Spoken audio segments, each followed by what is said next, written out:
This is Murshida Yasmin, Assistant Professor from SNS College of Physiotherapy. Here we have a set of students who are average learner. So I have constructed a set of classroom activity questions to gain the knowledge and also to identify what kind of practical knowledge the students are having. So the question is basically for the management of the cerebrovascular disease which is stroke, as well as management of the Parkinson's disease. So let's go with the questions to the student. So the first question for you all commonly. So anyone who knows the answer, please raise the hand and also answer loudly. Okay.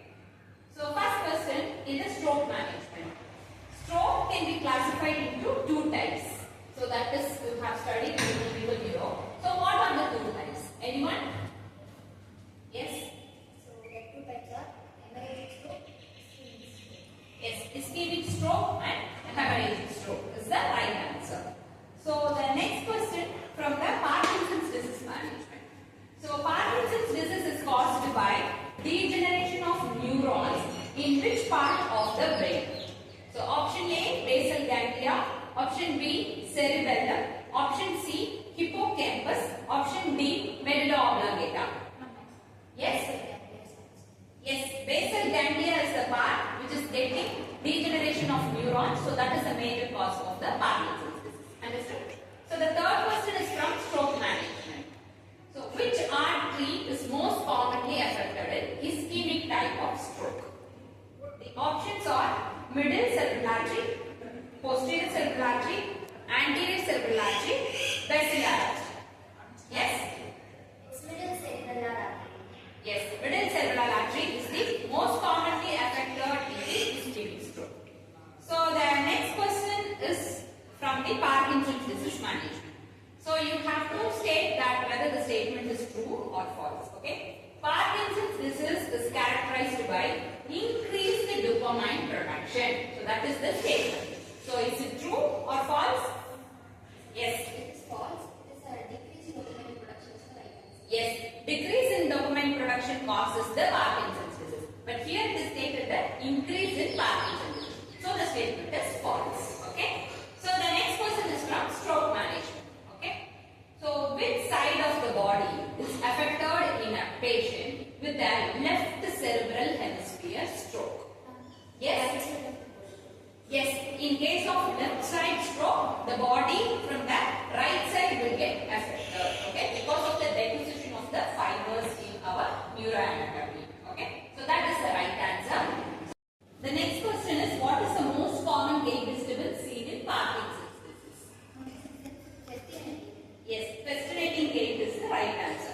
So the next question is the true or false statement. Okay. So here is the statement: hemorrhagic stroke occurs due to rupture of blood vessel in the brain. Is it true or false? Yes, ma'am. It's true, ma'am. Yes, hemorrhagic stroke is a rupture of blood flow, rupture of the blood vessel in the brain. But ischemic stroke is a blockage in the blood vessel. Okay, so the answer is correct. So the next question is from Parkinson's disease management. Okay, so which type of cueing, either visual or auditory cue, can be used in physiotherapy to improve gain in Parkinson's patients? Both visual and auditory.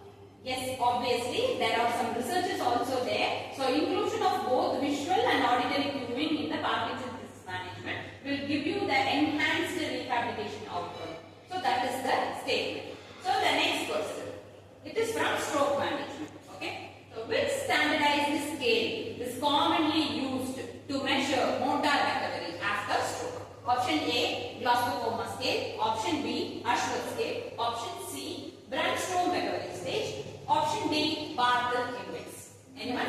The options to Brandstrom recovery stage. Yes, Brandstrom recovery stages is now also the standardized protocol is the Brandstrom recovery stages. Okay. So the next question is from Parkinson's disease management. So you have to fill the blank. Okay. So the drug most commonly prescribed for Parkinson's disease is dash. Ma'am. Yes. Levodopa combined along with carbidopa will give effective results. Yes, levodopa and carbidopa will increase the dopamine production. So the Parkinson's disease causes decrease in dopamine production. So these medicines will give you an increase in output of the dopamine. Thereby we can reduce the clinical features of the Parkinson's disease. Okay. So the next question is from stroke management. Okay. Name